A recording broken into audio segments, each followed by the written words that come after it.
જલ્દી જાણી લો તારીખ સહિત માર્ચ મહિનામાં આવતા વ્રત તહેવારો વિશે. માર્ચ મહિનો શરૂ થઈ ગયો છે. માર્ચ મહિનો શરૂ થવાની સાથે ઘણા વ્રત તહેવારો ઉજવવામાં આવશે.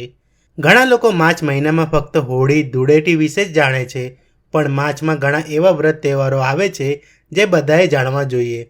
ચાલો જાણીએ તેના વિશે. 1 માર્ચ ફુલેરા બીજ, રામકૃષ્ણ પરમહંસ જયંતિ. ફુલેરા બીજને ભગવાન કૃષ્ણ અને રાધા રાણીના પ્રેમનું પ્રતીક માનવામાં આવે છે. આ તહેવાર ફાલ્ગુન શુક્લ દ્વાદશીના દિવસે ઉજવવામાં આવે છે.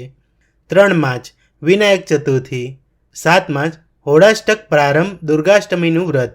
હોળીના 8 દિવસ પહેલાં હોળાષ્ટક શરૂ થાય છે. આ સમયગાળા દરમિયાન કોઈ પણ શુભ કાર્ય કરવાની મનાઈ છે. 10 માર્ચ આમકલી એકાદશી, ગોવિંદ દ્વાદશી. આમકલી એકાદશી પર ભગવાન વિષ્ણુની પૂજાની સાથે આમળાના વૃક્ષની પણ પૂજા કરવામાં આવે છે. તેને રંગભરી એકાદશી તરીકે પણ ઓળખવામાં આવે છે.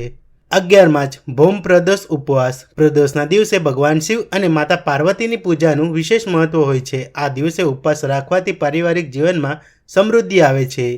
13 માર્ચ પૂર્ણિમા, હોલિકા દહન, હોળાષ્ટક સમાપ્ત. જૈન ચોમાસી ચૌદસ. હિન્દુ ધર્મમાં પૂર્ણિમાના દિવસને ખૂબ જ શુભ માનવામાં આવે છે. માર્ચ મહિનામાં આ દિવસે હોળિકા દહન પણ કરવામાં આવે છે. 14 માર્ચ ધૂળેટી, પૂર્ણિમા મીન સંક્રાંતિ, ચંદ્રગ્રહણ. પૂર્ણિમાની તિથિ 14 માર્ચ સુધી ચાલશે અને આ દિવસે સમગ્ર વિશ્વમાં હોળી ધૂળેટીનો ઉત્સવ ઉજવવામાં આવશે. ઉપરાંત મીન સંક્રાંતિ પણ આ જ દિવસે આવશે. ચંદ્રગ્રહણ છે પણ તે ભારતમાં દેખાશે નહીં. 16 માર્ચ સંત તુકારામ બીજ. 17 માર્ચ સંકષ્ટી ચતુર્થી. 19 માર્ચ રંગપંચમી. 20 માર્ચ એકના ષષ્ઠી. 21 માર્ચ શીતળા સપ્તમી. આ દિવસે શીતળતાનું પ્રતીક દેવી માતા શીતળાની પૂજા કરવામાં આવે છે. જો માતા પિતા આ દિવસે પૂજા કરે છે તો તેમના બાળકોને લાંબુ આયુષ્ય મળે છે. 22 March કાલાષ્ટમી. 25 March પાપમોચીની Ekadashi.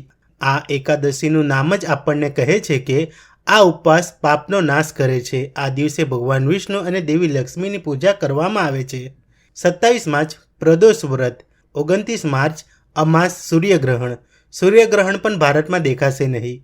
30 March Hindu નવું વર્ષ પ્રારંભ, ગુડી પાડવો, ચૈત્ર નવરાત્રિ પ્રારંભ.